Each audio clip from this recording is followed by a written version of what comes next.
शेतकऱ्यांवर आभाळ कोसळणार, 24 तासात शेतकऱ्यांच्या पायाखालची जमीन सरकणार. ज्याची भीती होती तेच घडलंय.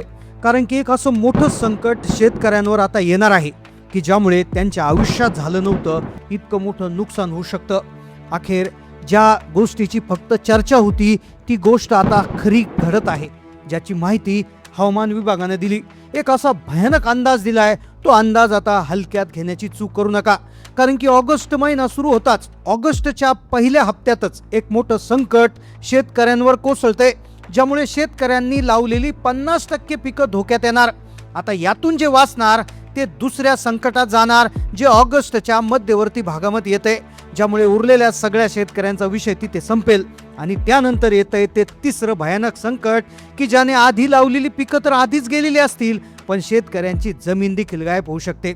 होय, तारखासहित प्रत्येक संकट कोणत्या जिल्ह्यात कधी येणार याची माहिती मुख्यमंत्र्यांनी एका परिपत्रकाद्वारे दिली. ही माहिती प्रत्येक शेतकऱ्याला असणं खूप गरजेचं आहे. कारण की एकदा का हे संकट कोसळलं की गेल्या 50 वर्षात झालं नव्हतं इतकं मोठं नुकसान होऊ शकतं. खरं तर 2 दिवसापूर्वीच हे परिपत्रक काढलं होतं. धोका येणार हे माहिती होतं, कोणीच भरोसा ठेवला नाही. पण महाराष्ट्रात 3 ठिकाणी अशा घटना घडल्या ज्याने सगळ्यांचे डोळे उघडले. ज्यातली पहिली घटना वर्ध्यात घडली. एका धरणामध्ये अक्षरशः ढगांची अशी विचित्र हालचाल दिसली. तर दुसरी घटना धुळे जिल्ह्यात, तर तिसरी घटना सगळ्यात भयानक घडली ती बीड जिल्ह्यात, जिथे एका रात्री एका शेतकऱ्याचं शेत होतं ते दुसऱ्या दिवशी सकाळी गायब झालं होतं. होय, तुम्हाला खोटं वाटेल पण टीव्हीला देखील याची बातमी आलेली आहे. आता लोक म्हणतात की वर्धा, बीड, धुळे याच्याशी आमचा काय संबंध, पण तो असा संबंध समोर आलाय की ज्यामुळे सगळ्या शेतकऱ्यांना एक मोठा धोका निर्माण झालाय. आता ज्या शेतकऱ्यांनी पेरणी केली आहे किंवा ज्यांची पेरणी करायची राहिलेली आहे अशा सगळ्या शेतकऱ्यांसाठी एक धोक्याचा इशारा देण्यात आला. कारण की ऑगस्ट महिना शेतकऱ्यांसाठी सगळ्यात भयानक आणि धोकादायक ठरणार आहे. खरं तर जूनमध्येच मान्सूनची एंट्री होत असते, पण ती यावेळेस अतिशय शेवटी झाली आणि जूनमध्ये तुरळक पाऊस सुरू झाला. खरं तर ही धोक्याची पहिली घंटा होती. हा इशारा होता, त्याला कुणीच दुर्लक्ष केलं, सगळ्यांनी दुर्लक्ष केलं. जुलैमध्ये त्यानंतर मुसळधार पाऊस सुरू झाला. 1 ते 8 जुलैमध्ये पाऊस सुरू झाला, त्यानंतर थांबला आणि पुन्हा 15 ते 20 जुलैच्या दरम्यान चालू झाला. आता लोकांना वाटलं पाऊस पुन्हा असंच कंटिन्यू राहील.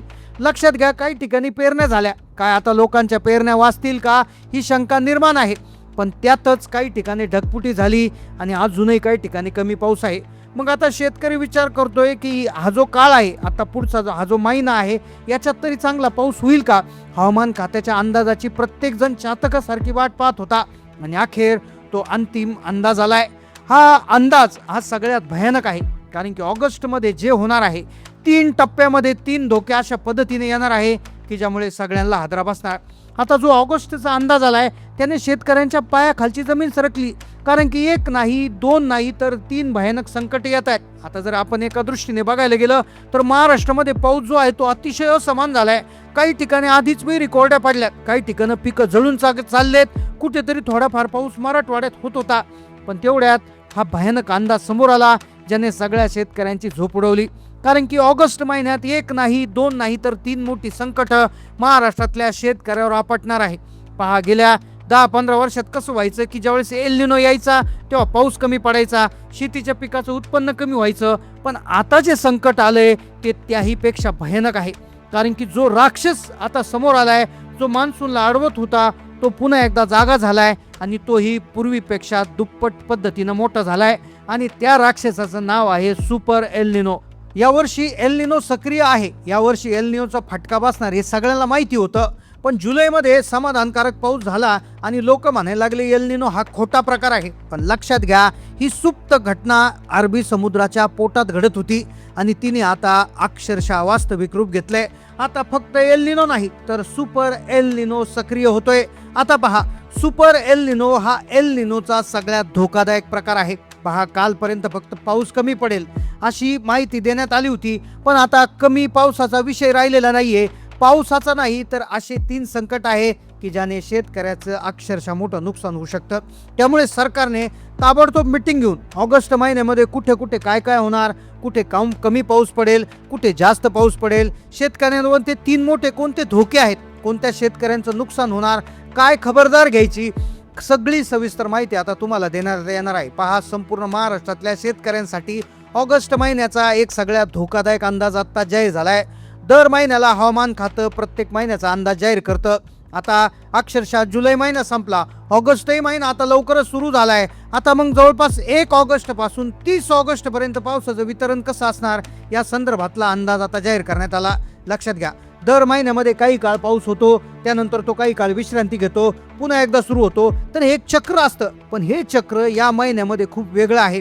ऑगस्टचा पहिला हप्ता जर आपण विचार केला तर त्यामध्ये पहिलं संकट येतंय, त्यानंतर तो दुसरा हप्ता कोरडा जातोय, पण त्यानंतर 3 नंबरच्या हप्त्यात 2 नंबरचं संकट येतंय आणि शेवटच्या हप्त्यामध्ये जे संकट येतंय त्याने अक्षरशः शेतकऱ्यांची सगळ्यात मोठं नुकसान होऊ शकतं. आता पहा, संपूर्ण महिन्याचा अंदाज आपण पाहतोय, त्यामध्ये कोणते 3 मोठे धोके आहेत, कुठे एल निनोचा प्रभाव आहे, कोणत्या जिल्ह्यामध्ये सुपर एल निनो ऍक्टिव्ह राहणार, कुठे कमी पाऊस, कुठे हाहाकार, कुठे 3 धोके, सगळी तारखा वाईज माहिती देतोय. पहा, आता शेतकऱ्यांसाठी अतिशय महत्त्वाची माहिती समोर आली आहे.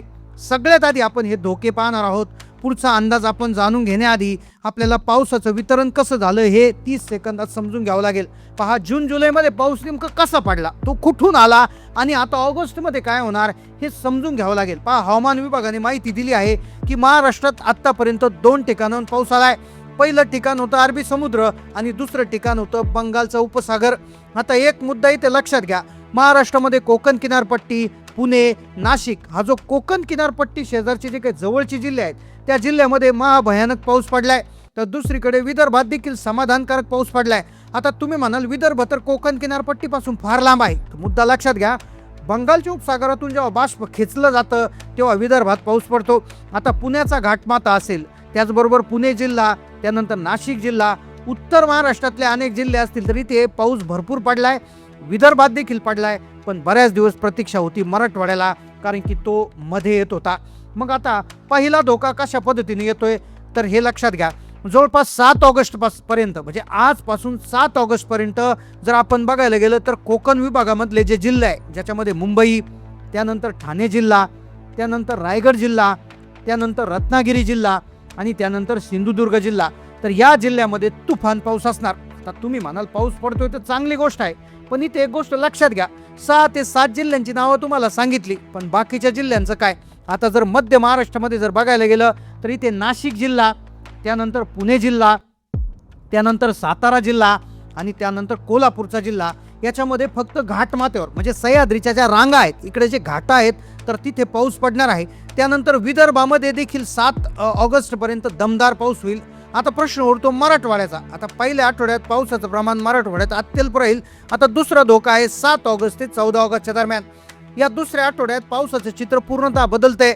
आता पहा, याच्यामध्ये जर बघायला गेलं तर अहिल्यानगरच्या एक भागामध्ये विचित्र प्रणाली सक्रिय होईल. त्यानंतर उत्तर महाराष्ट्रात परिस्थिती बदलेल, त्यानंतर मराठवाड्यामध्ये परिस्थिती बदलेल, त्यानंतर छत्रपती संभाजीनगरमध्ये, त्यानंतर बीड जिल्ह्यामध्ये पावसाला सुरुवात होईल, त्यानंतर नांदेड जिल्ह्यात, त्यानंतर धाराशिवमध्ये पाऊस सुरू होईल, त्यानंतर हिंगोली जिल्ह्यामध्ये आणि परभणी जिल्ह्यात पावसाची हजेरी लागेल. त्यानंतर आपण जर बघायला गेलं तर 14 ते 22 ऑगस्टच्या दरम्यान तिसरा प्रकार आपल्याला पाहायला मिळेल की ज्यामध्ये 170 ते 180% पाऊस काही तासात पडेल. आता तुम्ही म्हणाल हे तर चांगलं आहे, पण मुद्दा इथे लक्षात घ्या, जेव्हा एकाच ठिकाणी अतिशय कमी वेळात इतक्या तीव्रतेने पाऊस पडतो तर तिथे काहीच राहत नाही. त्यामुळे अतिशय जपून राहणं गरजेचं आहे. हवामान खात्याच्या सूचनेकडे बारीक लक्ष देणं गरजेचं आहे, कारण की जरी पाऊस चांगला असला तरी तो अतितीव्र पद्धतीनं आला तर जगणं मुश्किल होऊ शकतं. त्यामुळे ऑगस्टचा अंदाज आपण पाहिलाय. आता तुमच्या मते अंदाज किती टक्के खरा असू शकतो? तुमच्या जिल्ह्यामध्ये सध्या काय पावसाची परिस्थिती आहे नक्की कमेंट करून कळवा. चॅनलला नवीन असाल तर सबस्क्राईब करा. धन्यवाद.